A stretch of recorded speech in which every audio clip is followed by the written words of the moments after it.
Question number 1051. 3 years period of limitation is prescribed for taking cognizance of the offence punishable with imprisonment for a term not exceeding option A 1 year, option B 3 years, option C 5 years and option D 7 years. Here correct answer is option B, that is 3 years. Question number 1052. No court shall take cognizance of an offence if the offence is punishable for a term exceeding 1 year but not exceeding 3 years after. Option A 6 months, option B 1 year, option C 2 years and option D 3 years. Here correct answer is option D, that is 3 years.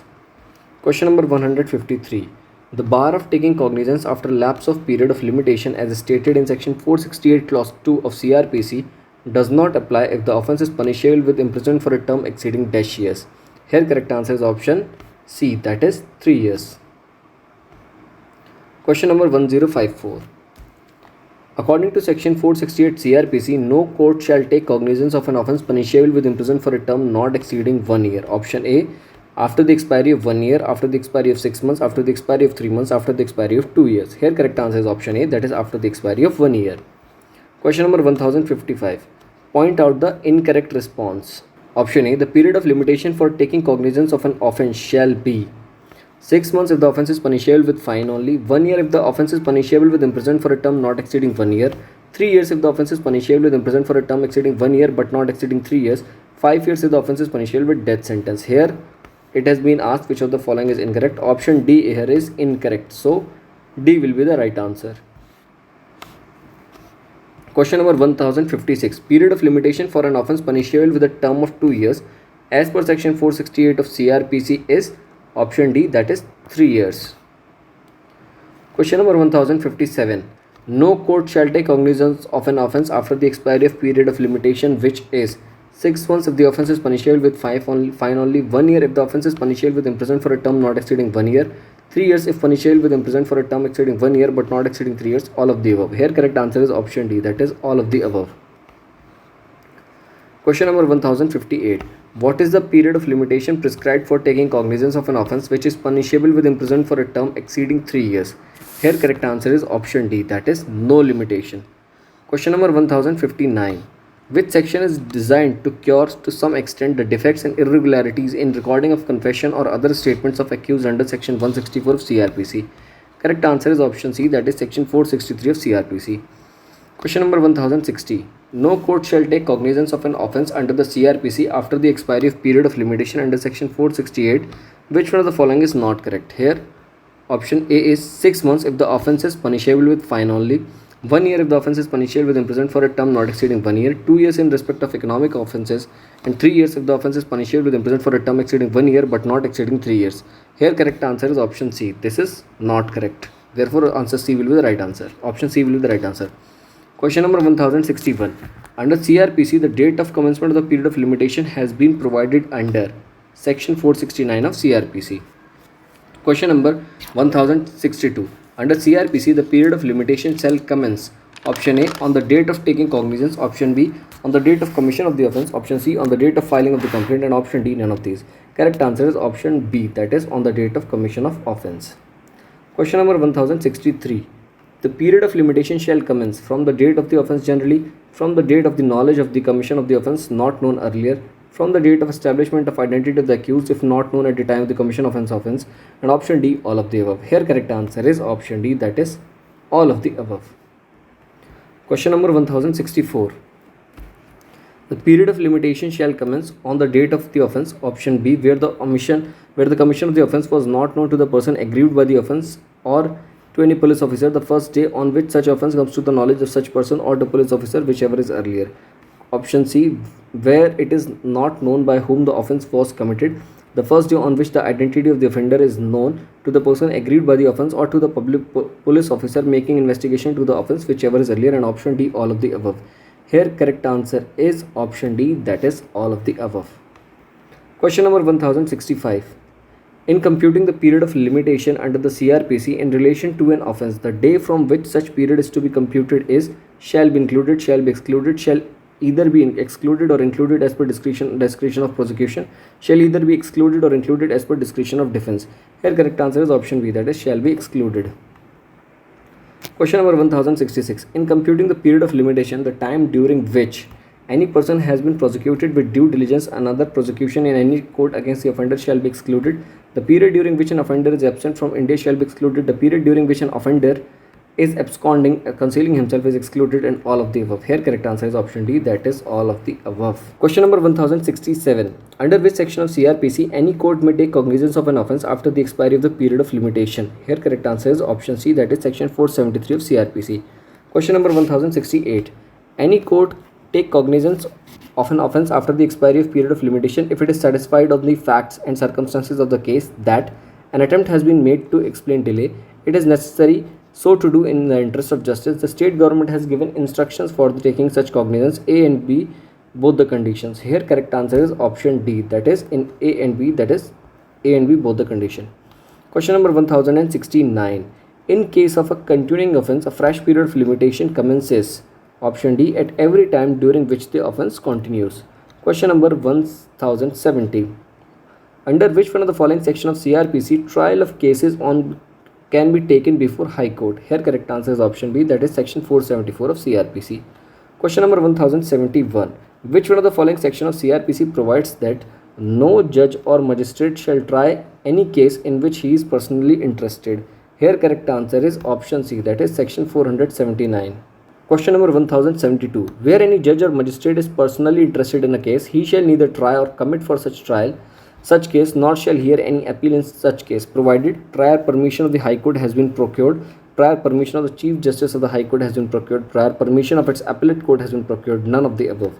Here correct answer is option C, that is prior permission of its appellate court has been obtained. Question number 1073.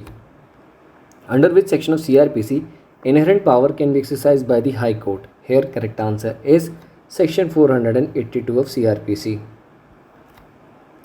Question number 1074. The maxim quando lex aliquid elusi conceditur it id sign curis ipsa esse non potest is enshrined in. Correct answer is option C, that is section 482 of CrPC. Question number 1075. In question number 1024, the meaning of maxim is the law gives anything to anyone, it gives also those things without which the law itself would be unavailable. Now let us proceed to question number 1075, which is also related to inherent power of High Court. Question number 1075. Inherent power under section 482 CrPC can be exercised by, here option D is the right answer, that is High Court. Question number 1076. Section 482 CrPC deals with, option D, that is inherent powers of High Court. Question number 1077. The accused mentioned in FIR wants it to be quashed. He would approach the following one court: District Court, High Court, only Supreme Court, all court. Here correct answer is option B, that is only High Court. Question number 1078. Bailable offence means an offence which is shown as bailable in first schedule of CrPC. Question number 1079. In a case of one or more offences to be tried by magistrate falls in the category of sessions trial, which court will try the case? Here option C, that is by the session court, is the right answer. Question number 1080. An offence committed by a public servant framing an incorrect record or writing under section 218 of IPC is triable, option A, by the magistrate of the first class is the right answer. Question number 1081. As per the schedule of the CrPC, an offence under special enactments punishable with imprisonment for less than -years are triable by any magistrate. Here correct answer is option B, that is 3 years. Question number 1082. As per schedule of the code of CrPC, an offence or under special enactments punishable with imprisonment for are triable by the magistrate of the first class. Here correct answer is option B, that is 3 years and upwards, but not more than 7 years. Question number 1083. As per CrPC Amendment Act 2008 with effect from 31/12/2009, which inserted clause WA in section 2 in CrPC defining victim as a person who has suffered any loss or injury caused by reason of the act or omission for which the accused person has been charged includes. Here correct answer is option B, that is victim's guardian or legal heir. Question number 1084. According to section 41A clause 1 of CrPC as inserted by the CrPC Amendment Act 2008 and amended in August 2010, the police officer shall issue a notice directing the alleged accused though he has committed a cognizable offence, to appear before him or at such other place as specified in notice in all the cases where arrest of a person is not required under the. Here correct answer is option D, that is provisions of subsection 1 of section 41. Question number 1085. A case which includes cognizable offence and non-cognizable offence is option B. Here is the right answer, that is a cognizable case, and as such the investigation of the case does not require any sanction of the magistrate under section 155 clause 2 of CrPC. Question number 1086. Leave to investigate into a non-cognizable offence can be granted by option A, magistrate in any part of India, magistrate in any part of the state, magistrate having jurisdiction to try the case, either A, B or C. Here correct answer is option C, that is magistrate having jurisdiction to try the case. Question number 1087. The issue of summons to a person to produce a document under section 91 of CrPC is discretionary. Option C is the right answer. Question number 1088. A person who is required merely to produce a document's thing under section 91 of CrPC, option C, either attend personally or to cause the documents or thing produced in the court. C is the right answer. Question number 1089. Section 92 of CrPC lays down the procedure for option A, that is production of documents in the custody of the Postal Telegraph Authority. A is the right answer. Question number 1090. In the prosecution for an offence punishable under section 175 IPC for non-compliance disobedience of summons issued under section 91 of CrPC, here correct answer is option B. The accused can take the defence that the documents thing ordered to be produced is not necessary or desirable for the investigation, inquiry or trial. Question number 1091. In a non-cognizable case where the magistrate orders the police to investigate, in that it will be as per the cognizance offence case and the police will have all the powers in respect of the investigation. Correct answer is option B, that is except the power to arrest without warrant. Question number 1092.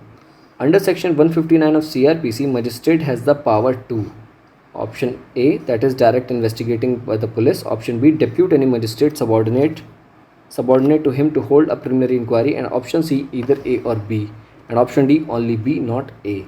Here correct answer is option C, that is either A or B. Question number 1093. The bar created by section 162 CrPC does not apply to option A, civil proceeding, option B, proceeding under article 34 of the Constitution, proceedings under article 226 of the Constitution, and option D, all of the above. Here correct answer is option D, that is all of the above. Question number 1094. Confessional statement under section 164 of CrPC can be recorded. Option B, that is during the course of investigation or at any time afterwards before the commencement of the inquiry or trial, is the correct answer. Question number 1095. Where an accused remained in police custody for the maximum period of 15 days, he can further be remanded to a police custody. Option A, by a magistrate, option B, by session courts, option C, the High Court in exercise of its inherent powers, and option D, neither A, B or C. In question number 1095, correct answer is option D, that is neither A, B nor C. Question number 1096. Reopening of investigation under section 173 clause 8 of CrPC can be done by the police of its own or under the orders of the court. Option D here is the right answer. Question number 1097.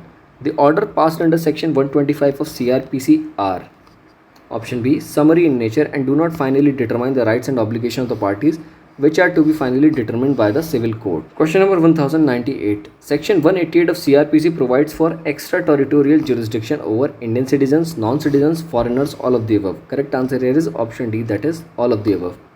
Question number 1099. Cognizance of an offence punishable under Chapter 10 of IPC can be taken by the magistrate on a written complaint of the public servant. Option B here is the right answer. Question number 1100.